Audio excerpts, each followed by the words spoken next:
ವಾರಕ್ಕೆ ಒಂದು ದಿವಸ ಇದನ್ನು ಕುಡಿದ್ರೂ ನಮ್ಮ ಆರೋಗ್ಯ ತುಂಬ ಚೆನ್ನಾಗಿ ಹೆಚ್ಚಾಗುತ್ತೆ, ಅಂದರೆ ಡಿಟಾಕ್ಸ್ ಆಗುತ್ತೆ. ವಿಷಘ್ನ ಅಷ್ಟೇ ಅಲ್ಲ, ಇದು ಮೇಹಘ್ನ ಕೂಡ, ಅಂದರೆ ಡಯಾಬಿಟಿಸ್ ಬರದಿದ್ದಂಗೆ ನೋಡಿಕೊಳ್ಳುತ್ತೆ. ಯಾಕೆಂದರೆ ಅರಿಶಿಣದಲ್ಲಿ ಆ್ಯಂಟಿ ಟಾಕ್ಸಿಕ್ ಪ್ರಾಪರ್ಟಿ ಅಷ್ಟು ಅದ್ಭುತವಾಗಿದೆ. ಇಡೀ ದೇಹದ ಕಣಕಣವನ್ನು ಶುದ್ಧ ಮಾಡುವಂಥ, ಇಡೀ ದೇಹದ ಕಣಕಣದಲ್ಲಿ ಇರುವಂಥ ವಿಷವನ್ನು ತೆಗೆಯುವಂಥ ಗುಣ ಅರಿಶಿಣಕ್ಕಿದೆ. ಮಾರ್ಕೆಟಲ್ಲಿ ಡಿಟಾಕ್ಸ್ ಡ್ರಿಂಕ್ಸ್ ಟ್ಯಾಬ್ಲೆಟ್ಸ್ ಅಂತ ತುಂಬ ದೊಡ್ಡ ದೊಡ್ಡ ಬೆಲೆಗೆ ಮಾರಾಟ ಮಾಡ್ತಾರೆ. ಆದರೆ ಒಂದು 2-3 ರೂಪಾಯಿಯಲ್ಲಿ ಈ ಕಷಾಯವನ್ನು ಮಾಡಿಕೊಂಡು ನಾವೆಲ್ಲ ಕುಡಿದು ಆರೋಗ್ಯವನ್ನು ಇಟ್ಕೊಳ್ಬೋದು. ವಾರಕ್ಕೆ ಒಂದಿನ ಕುಡಿದ್ರೂ ಸಾಕಾಗತ್ತೆ. ನಮಸ್ಕಾರ. ನಾವು ತಿನ್ನೋದರಲ್ಲಿ ಕುಡಿಯೋದರಲ್ಲಿ ವಿಷ ಇದೆ ಅಂತ ನಮಗೆಲ್ಲ ಗೊತ್ತಿದೆ. ಹಾಗಾಗಿಯೇ ನಮ್ಮ ಹಿಂದಿನ ತಲೆಮಾರಿನವರಿಗೆ ಕಂಪೇರ್ ಮಾಡಿದಾಗ ನಾವಿಷ್ಟು ಸಮಸ್ಯೆಗಳಿಂದ ಬಳಲ್ತಿರೋದು. ಅದಕ್ಕೆ ಲೈಫ್ ಸ್ಟೈಲ್ ಒಂದು ಕಾರಣ, ಆದರೆ ಇನ್ನೊಂದು ಕಾರಣ ನಮ್ಮ ಟಾಕ್ಸಿನ್ಸ್ ಸೇವನೆ, ವಿಷ ಸೇವನೆ. ಹಾಗಾಗಿ ಇಂದು ನಾವು ಒಂದು ವಿಶೇಷ ಕಷಾಯವನ್ನು ಮಾಡಿಕೊಂಡು ಕುಡಿಯೋದು ಹೇಗೆ ಅನ್ನೋದನ್ನು ತಿಳ್ಕೊಳ್ಳೋಣ. ವಾರಕ್ಕೆ ಒಂದು ದಿವಸ ಇದನ್ನು ಕುಡಿದ್ರೂ ನಮ್ಮ ಆರೋಗ್ಯ ತುಂಬ ಚೆನ್ನಾಗಿ ಹೆಚ್ಚಾಗುತ್ತೆ, ಅಂದರೆ ಡಿಟಾಕ್ಸ್ ಆಗುತ್ತೆ. ಮಾರ್ಕೆಟಲ್ಲಿ ಡಿಟಾಕ್ಸ್ ಡ್ರಿಂಕ್ಸ್ ಟ್ಯಾಬ್ಲೆಟ್ಸ್ ಅಂತ ತುಂಬ ದೊಡ್ಡ ದೊಡ್ಡ ಬೆಲೆಗೆ ಮಾರಾಟ ಮಾಡ್ತಾರೆ. ಆದರೆ ಒಂದು 2-3 ರೂಪಾಯಿಯಲ್ಲಿ ಈ ಕಷಾಯವನ್ನು ಮಾಡಿಕೊಂಡು ನಾವೆಲ್ಲ ಕುಡಿದು ಆರೋಗ್ಯವನ್ನು ಇಟ್ಕೊಳ್ಬೋದು. ವಾರಕ್ಕೆ ಒಂದಿನ ಕುಡಿದ್ರೂ ಸಾಕಾಗತ್ತೆ. ಮತ್ತು ಇದನ್ನು ಕುಡಿಯೋದ್ರಿಂದ ಚರ್ಮದ ಸಮಸ್ಯೆ, ಪದೇ ಪದೇ ನೆಗಡಿ, ಕಫ, ಕೆಮ್ಮು, ಜ್ವರ ಬರೋದು, ಚಿಕ್ಕ ಮಕ್ಕಳಲ್ಲಿ ತೊಂದರೆಗಳಾಗೋದು, ಇದೆಲ್ಲ ಸಮಸ್ಯೆಗಳು ಕಂಟ್ರೋಲಿಗೆ ಬರ್ತವೆ. ದೇಹ ಚೆನ್ನಾಗಿರುತ್ತೆ. ಮುಪ್ಪು ಕೂಡ ಅಷ್ಟು ಬೇಗ ಬರಲಿಕ್ಕೆ ಸಾಧ್ಯ ಇಲ್ಲ. ಸೊ ಇಂದಿನ ವಿಡಿಯೋದಲ್ಲಿ ಯಾವ್ಯಾವ ದ್ರವ್ಯಗಳನ್ನು ಬಳಸಬೇಕು, ಅವುಗಳ ಗುಣ ಏನು, ಎಷ್ಟು ಪ್ರಮಾಣದಲ್ಲಿ ಬಳಕೆ ಮಾಡಬೇಕು, ಹೇಗೆ ಕಷಾಯ ಮಾಡಿಕೊಳ್ಬೇಕು, ಇದೆಲ್ಲದರ ಬಗ್ಗೆ ತಿಳ್ಕೊಳ್ಳೋಣ. ತುಂಬ ಅನುಕೂಲ ಆಗುತ್ತೆ. ಒಂದು ಸ್ವಲ್ಪ ಹೊತ್ತಿನಲ್ಲಿ ನೀವು ಕಷಾಯ ಮಾಡಿಕೊಂಡು ಇಡೀ ಮನೆಯ ಆರೋಗ್ಯವನ್ನು ಇಂಪ್ರೂವ್ ಮಾಡ್ಕೊಳ್ಬೋದು. ಮೊದಲನೇದಾಗಿ ಯಾವ್ಯಾವ ದ್ರವ್ಯಗಳನ್ನು ಬಳಕೆ ಮಾಡಬೇಕು ಮತ್ತು ಅವುಗಳ ಗುಣ ಏನು, ಅವುಗಳಿಂದ ನಮಗೆ ಸಿಗುವ ಪ್ರಯೋಜನ ಏನು. ಅದರಲ್ಲಿ ಮೊದಲನೇದು ಕಹಿಬೇವು. ಕಹಿಬೇವಿನ ಎಲೆಗಳು ತುಂಬ ಸುಲಭವಾಗಿ ಸಿಗ್ತವೆ. ಒಂದು ವೇಳೆ ನಮ್ಮ ಸುತ್ತಮುತ್ತಲೂ ಇಲ್ಲ ಅಂತ ಆದರೆ ಗ್ರಂಥಿಗೆ ಅಂಗಡಿಯಿಂದ ತಂದುಕೊಳ್ಬೋದು. ತುಂಬ ಕಡಿಮೆಯ ರೇಟಲ್ಲಿ ಸಿಗುವಂಥ ದ್ರವ್ಯ. ಇದರಲ್ಲಿ ಮತ್ತೆ ಅಡಲ್ಟ್ರೇಷನ್ ಇರಲಿಕ್ಕೆ ಸಾಧ್ಯ ಇಲ್ಲ, ಯಾಕೆಂದರೆ ಅಷ್ಟು ಸುಲಭವಾಗಿ ಸಿಗುವಂಥದ್ದು. ನಿಂಬಪತ್ರಂ ಸ್ಮೃತಂ ನೇತ್ರ್ಯಂ ಕೃಮಿ ವಿಷ ಪಿತ್ತ ಪ್ರಣುತ್ ಅಂತ ಹೇಳ್ತಾರೆ. ಅಂದರೆ ನಿಂಬಪತ್ರ, ಕಹಿಬೇವಿನ ಎಲೆ ಇದೆಯಲ್ಲ, ಇದು ಕಣ್ಣಿಗೆ ಒಳ್ಳೆಯದು.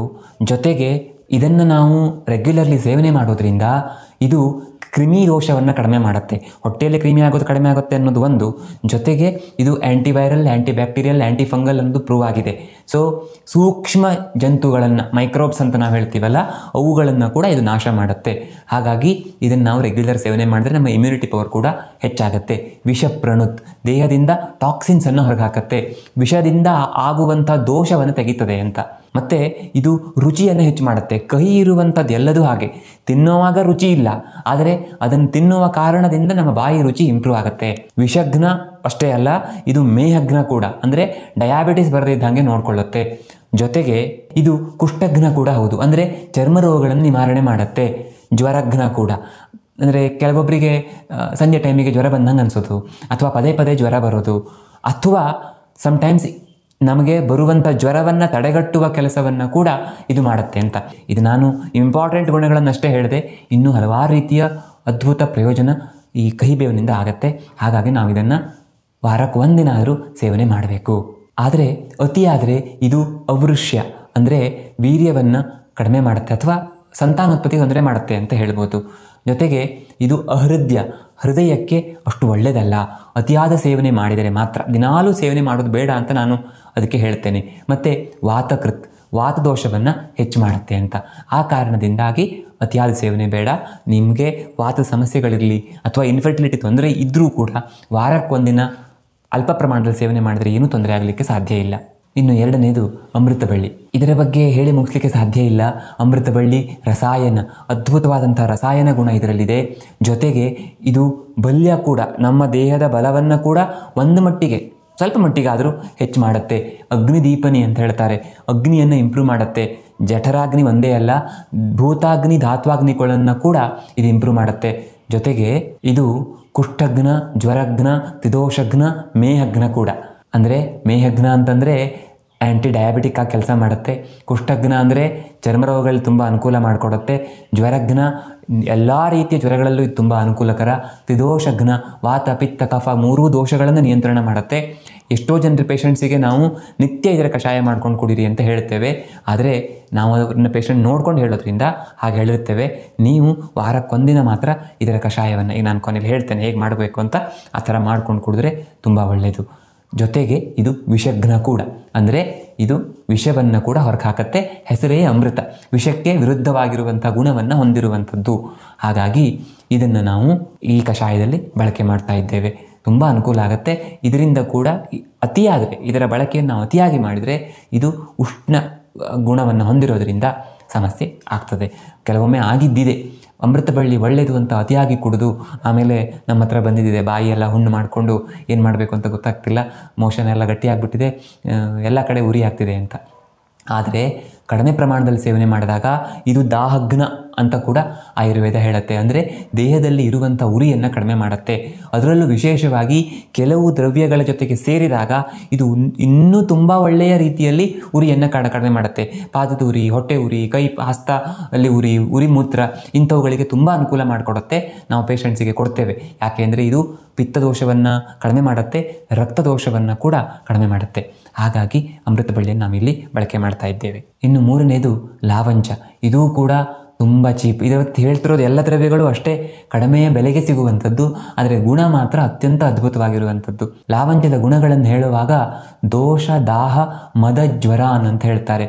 ಅಂದರೆ ದೋಷಗಳನ್ನು ನಿವಾರಣೆ ಮಾಡುತ್ತೆ, ಉರಿಯನ್ನು ಕಡಿಮೆ ಮಾಡುತ್ತೆ. ಯಾಕೆಂದರೆ ಇದು ತಂಪು ಗುಣ ತುಂಬ ಚೆನ್ನಾಗಿದೆ. ಹಾಗಾಗಿ ಈ ಕೋಸ್ಟಲ್ ರೀಜನ್ನಲ್ಲಿ, ಈ ಕೇರಳದ ಕಡೆಯಲ್ಲೆಲ್ಲ ಈ ಲಾವಂಚ, ಅವರು ಅದಕ್ಕೆ ರಾಮಚ್ಚಂ ಅಂತ ಹೇಳ್ತಾರೆ, ಆ ಲಾವಂಚದ ಕಷಾಯ ಮಾಡಿ ಇಡೀ ದಿನ ಆ ಕಷಾಯದನ್ನೇ ಕುಡಿತಾ ಇರ್ತಾರೆ. ಯಾಕೆಂದರೆ ದೇಹ ತಂಪಾಗಿರಬೇಕು ಅಂತ. ಇದಕ್ಕೆ ಕೂಡ ಜ್ವರವನ್ನು ಕಡಿಮೆ ಮಾಡುವಂಥ ಗುಣ ಇದೆ. ತೃಷ್ಣಾಸ್ತ್ರ ವಿಷ ದೌರ್ಗಂಧ್ಯ ಹರ ಅಂತ ಹೇಳ್ತಾರೆ. ಅಂದರೆ ಬಾಯಾರಿಕೆಯನ್ನು ಕಡಿಮೆ ಮಾಡುತ್ತೆ, ದೇಹದ ಉಷ್ಣತೆಯನ್ನು ಕಡಿಮೆ ಮಾಡೋ ಕಾರಣದಿಂದ, ಮತ್ತು ರಕ್ತದೋಷವನ್ನು ಕಡಿಮೆ ಮಾಡುತ್ತೆ, ವಿಷವನ್ನು ಹೊರಗೆ ಹಾಕತ್ತೆ, ದೇಹದಿಂದ ದುರ್ಗಂಧ ಹೋಗದೇ ಇರೋ ಥರ ನೋಡ್ಕೊಳ್ಳುತ್ತೆ.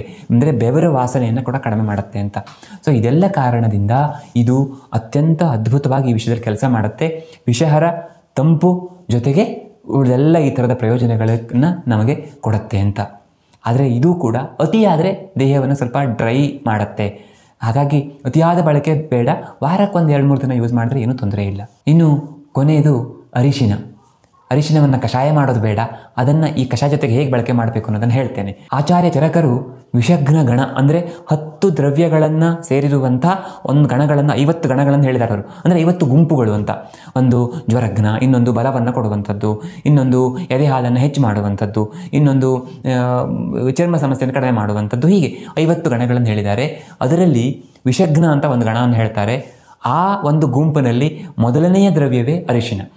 ಯಾಕೆಂದರೆ ಅರಿಶಿನದಲ್ಲಿ ಆ್ಯಂಟಿ ಟಾಕ್ಸಿಕ್ ಪ್ರಾಪರ್ಟಿ ಅಷ್ಟು ಅದ್ಭುತವಾಗಿದೆ. ಇಡೀ ದೇಹದ ಕಣಕಣವನ್ನು ಶುದ್ಧ ಮಾಡುವಂಥ, ಇಡೀ ದೇಹದ ಕಣಕಣದಲ್ಲಿ ಇರುವಂಥ ವಿಷವನ್ನು ತೆಗೆಯುವಂಥ ಗುಣ ಅರಿಶಿನಕ್ಕಿದೆ.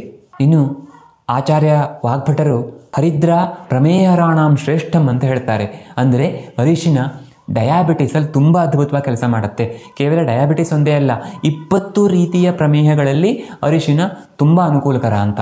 ಹಾಗಾಗಿ ಎಲ್ಲ ರೀತಿಯ ಈ ಯೂರಿನರಿ ಸಮಸ್ಯೆಗಳಲ್ಲೂ ಕೂಡ ಇದು ಹೆಲ್ಪ್ಫುಲ್ ಅಂತ. ಹಾಗಾಗಿ ನಾವು ನಮ್ಮ ಕಿಡ್ನಿಯನ್ನು ಕೂಡ ಈ ಅರಿಶಿನವನ್ನು ಸರಿಯಾಗಿ ಬಳಕೆ ಮಾಡಿಕೊಂಡ್ರೆ ಕಾಪಾಡ್ಕೊಳ್ಬೋದು. ಜೊತೆಗೆ ಕಂಡು ಕುಷ್ಠ ವ್ರಣಾನ್ಹಂತಿ ದೇಹ ವರ್ಣ ವಿಧಾಯಿನಿ ಅಂತ ಹೇಳ್ತಾರೆ. ಆ್ಯಕ್ಚುಲಿ ಇದನ್ನು ನಿತ್ಯ ಬಳಕೆ ಮಾಡೋದು ಒಳ್ಳೆಯದು ನಾವೆಲ್ಲ. ಯಾಕೆಂದರೆ ಇದನ್ನು ನಿತ್ಯ ಬಳಕೆ ಮಾಡೋದ್ರಿಂದ ಚರ್ಮ ಸಮಸ್ಯೆಗಳು ಬರಲ್ಲ. ಕಂಡು ಕುಷ್ಠ, ಕಂಡು ಅಂದರೆ ತುರಿಕೆ, ಕುಷ್ಠ ಅಂದರೆ ಚರ್ಮ ಸಮಸ್ಯೆಗಳು, ಮತ್ತು ವ್ರಣ ದೇಹದಲ್ಲಿ ಆಗಿರೋದನ್ನು ಬೇಗ ಹೀಲ್ ಮಾಡುತ್ತೆ. ಒಳಗಡೆಯಿಂದ ಆಗಿರುವಂಥ ಗಾಯಗಳನ್ನು ಕೂಡ ಇದು ಅರಿಶಿನ ಹೀಲ್ ಮಾಡುತ್ತೆ. ದೇಹಕ್ಕೆ ಒಳ್ಳೆಯ ಕಾಂತಿಯನ್ನು ಕೂಡ ಇದು ಕೊಡುತ್ತೆ ಅಂತ. ಹಾಗಾಗಿ ನಾವು ಇದನ್ನು ನಿತ್ಯ ಉಪಯೋಗಿಸಬೇಕು. ಒಳ್ಳೆಯ ಕ್ವಾಲಿಟಿ ಅರಿಶಿನವನ್ನು ಮಾತ್ರ ನಾವು ಖರೀದಿ ಮಾಡ್ಕೊಂಡು ಬಳಕೆ ಮಾಡಬೇಕು. ಇನ್ನೊಂದು ಅರಿಶಿನ ವಿಷಯದ ಬಗ್ಗೆ ಒಂದು ಸ್ಪೆಷಲ್ ಇದನ್ನು ಹೇಳಬೇಕು ಅಂದರೆ, ಸೋಢಲ ನಿಘಂಟುವಿನಲ್ಲಿ ಏನು ಹೇಳ್ತಾರೆ ಅಂದರೆ, ಜಗತ್ತಿನಲ್ಲಿ ಈ ವಿಷವನ್ನು ಕಡಿಮೆ ಮಾಡುವಂಥ, ವಿಷದ ಆ ಒಂದು ಶಕ್ತಿಯನ್ನು ಕಡಿಮೆ ಮಾಡುವಂಥ ಗುಣವನ್ನು ಅರಿಶಿನ ಜೊತೆಗೆ ಇನ್ಯಾವುದರಿಂದನೂ ಕಂಪೇರ್ ಮಾಡಲಿಕ್ಕೆ ಸಾಧ್ಯ ಇಲ್ಲ ಅಂತ. ಅಷ್ಟು ಅದ್ಭುತವಾಗಿ ಅರಿಶಿನ ಕೆಲಸ ಮಾಡುತ್ತೆ. ಹಾಗಾಗಿ ನಾವು ಅರಿಶಿನವನ್ನು ಈ ಲಿಸ್ಟಲ್ಲಿ ಸೇರಿಸಿದ್ದೇವೆ. ಇನ್ನು ಈ ಕಷಾಯವನ್ನು ಹೇಗೆ ಮಾಡ್ಕೊಳ್ಬೇಕು, ಯಾರು ತಗೊಳ್ಬೇಕು, ಯಾವಾಗ ತಗೊಳ್ಬೋದು, ಇದೆಲ್ಲ ಬಗ್ಗೆ ನೋಡುವ. ಈ ಅಮೃತ ಬಳ್ಳಿ, ಕಹಿಬೇವು ಮತ್ತು ಲಾವಂಚ ಇದೆಯಲ್ಲ, ಉಶೀರ, ಇವು ಮೂರನ್ನು ಒಂದು 2 ಗ್ರಾಮ್ನಷ್ಟು ಹಾಕಬೇಕು. ಎಲ್ಲ ಒಂದು ಅರ್ಧ ಚಮಚ ಅಂತ ಅಂದ್ಕೊಳ್ಳಿ. ಅಷ್ಟನ್ನು ಹಾಕಿ ಅದಕ್ಕೆ ಒಂದು 100 ml ನೀರು ಹಾಕಬೇಕು. 100 ml ನೀರು ಹಾಕಿ ಅದನ್ನು ಸಣ್ಣ ಉರಿಯಲ್ಲಿ 25 mlಗೆ ಬತ್ತಿಸಬೇಕು. ನೀವು 1-2 ಬಾರಿ ಇದನ್ನು ಮಾಡುವಾಗ ಅದನ್ನು ಟೈಮ್ ನೋಡಿಟ್ಕೊಳ್ಳಿ. ಆವಾಗ ಜಾಸ್ತಿ ಆರಿ ಹೋಯಿತು ಅಥವಾ ಕಡಿಮೆ ಆರಿತ್ತು ಹಾಗಾಗಿ ತುಂಬ ನೀರು ಉಳಿತು, ಹೀಗೆ ಆಗೋದಿಲ್ಲ. ಒಂದು ಸಲ ನೋಡಿಟ್ಕೊಂಡು ನೆಕ್ಸ್ಟ್ ಟೈಮಿಂದ ಮಾಡುವಾಗ ಟೈಮರ್ ಇಟ್ಕೊಂಡ್ರೆ ಆಯಿತು. ಅದೇ ಸಿಮ್ ಮಾಡಿ ಬೆಂಕಿಯನ್ನು ಇಟ್ಟಿರಬೇಕು, ಅದೇ ಲೋಟದಲ್ಲಿ ನೀರನ್ನು ಹಾಕಿರಬೇಕು. ಆ ಥರ ಮಾಡಿದಾಗ ಸರಿಯಾಗಿ ಆ ಸಮಯಕ್ಕೆ ಅದು ಬತ್ತುತ್ತೆ. ಈ ಥರ ಆ ಸಣ್ಣ ಬೆಂಕಿಯಲ್ಲಿ ಕುದಿದು 25 ml ಬತ್ತಬೇಕು. ಇದು ಒಬ್ಬರಿಗೆ. ಮನೆಯಲ್ಲಿ 4 ಜನ ಇದ್ದರೆ ಇವೆಲ್ಲವೂ 4 ಪಟ್ಟು ಹಾಕಬೇಕು. ಸೊ 25 ml ಬತ್ತಿಸಿದ ನಂತರ ಅದನ್ನು ಸೋಸಿ ಆ ಸಿಕ್ಕಿರುವಂಥ ಕಷಾಯಕ್ಕೆ ಅರ್ಧ ಚಮಚ, ಒಂದು 2-3 ಗ್ರಾಮ್ನಷ್ಟು ಅರಿಶಿಣದ ಪುಡಿಯನ್ನು ಹಾಕಬೇಕು. ಚೆನ್ನಾಗಿ ಮನೆಯಲ್ಲೇ ಮಾಡ್ಕೊಂಡಿದ್ರೆ ಒಳ್ಳೆಯದು. ಆ ಪುಡಿಯನ್ನು ಹಾಕ್ಕೊಂಡು ಕುಡಿಬೇಕು. ಇದನ್ನು ಬೆಳಗ್ಗೆ ಖಾಲಿ ಹೊಟ್ಟೆಯಲ್ಲೇ ಕುಡಿಬೇಕು ಅಂತಿಲ್ಲ. ಆದರೂ ರವಿವಾರ ದಿವಸ ಬೆಳಗ್ಗೆ ಮನೆಯವರೆಲ್ಲರೂ ಈ ಕಷಾಯ ಮಾಡಿಕೊಂಡು ಖಾಲಿ ಹೊಟ್ಟೆಯಲ್ಲಿ ಕುಡಿದು ಒಂದು ಸ್ವಲ್ಪ ಹೊತ್ತು ಬಿಟ್ಟು ಬ್ರೇಕ್ಫಾಸ್ಟ್ ಮಾಡಬಹುದು. ಸೊ ಈ ಥರ ಮಾಡೋದ್ರಿಂದ ನಾನು ಹಾಗೆ ಹೇಳಿದ ಹಾಗೆ ವಿಷ ಕಡಿಮೆ ಆಗುತ್ತೆ. ಚರ್ಮ ರೋಗಗಳು ನೋಡಿ, ಇದಷ್ಟು ಹೇಳುವಾಗಲೂ ಕಂಡು ಕುಷ್ಠ ಅಂತ ಚರ್ಮ ಸಮಸ್ಯೆಗಳು ಬಂದಿವೆ. ಚರ್ಮ ರೋಗಗಳು ನಿವಾರಣೆ ಆಗ್ತವೆ. ಜೊತೆಗೆ ನಮ್ಮ ಇಮ್ಯುನಿಟಿ ಸಿಸ್ಟಮ್ ಚೆನ್ನಾಗಿರುತ್ತೆ. ಇವೆಲ್ಲ ದ್ರವ್ಯಗಳನ್ನು ಹೇಳುವಾಗಲೂ ಜ್ವರಘ್ನ ಅಂತ ಬಂದಿದೆ ನೋಡಿ. ಜ್ವರಘ್ನ ಅಂತ ಬಂದಿದೆ ಅಂತಂದರೆ ನಮ್ಮ ಇಮ್ಯುನಿಟಿ ತುಂಬ ಚೆನ್ನಾಗಿ ಹೆಚ್ಚಾಗುತ್ತೆ ಅಂತಲೇ ಅರ್ಥ. ಮತ್ತು ಇದನ್ನು ನಾವು ಸರಿಯಾಗಿ ಸೇವನೆ ಮಾಡಿದರೆ ನಮಗೆ ಡಯಾಬಿಟೀಸ್ ಬರಲಿಕ್ಕೆ ಸಾಧ್ಯ ಇಲ್ಲ. ಬಂದಿದ್ದರೆ ಅದು ಕಂಟ್ರೋಲಿಗೆ ಬರಲಿಕ್ಕೆ ಸ್ವಲ್ಪ ಮಟ್ಟಿಗೆ ಅನುಕೂಲ ಆಗುತ್ತೆ. ಯಾಕೆಂದರೆ ಅಪರೂಪ ಕುಡಿಯೋದಾಗತ್ತಲ್ಲ, ವಾರಕ್ಕೊಂದಿನ ಮಾತ್ರ ಕುಡಿಯೋದಾಗತ್ತಲ್ವ. ಹಾಗಾಗಿ ಒಂದು ಸ್ವಲ್ಪ ಮಟ್ಟಿಗೆ ಹೆಲ್ಪ್ ಆಗುತ್ತೆ. ಡಯಾಬಿಟೀಸ್ ನಮಗೆ ಬರಬಾರ್ದು ಅಂತಾದರೆ ಈ ಕಷಾಯವನ್ನು ಮಾಡ್ಕೊಂಡು ಕುಡಿಬೇಕು. ಯಾಕೆಂದರೆ ಇದರೊಳಗೆ ಇರೋದು ಎಲ್ಲದೂ ಡಯಾಬಿಟಿಸನ್ನು ಕಡಿಮೆ ಮಾಡುವಂಥ ಗುಣವನ್ನು ಹೊಂದಿರುವಂಥವೆ. ಈ ಕಷಾಯದ ಬಗ್ಗೆ ನಿಮ್ಮ ಅಭಿಪ್ರಾಯವನ್ನು ಕಮೆಂಟ್ ಮಾಡಿ ತಿಳಿಸಿ. ಮುಂದಿನ ವಿಡಿಯೋದಲ್ಲಿ ಮತ್ತೆ ಸಿಗೋಣ. ಧನ್ಯವಾದ.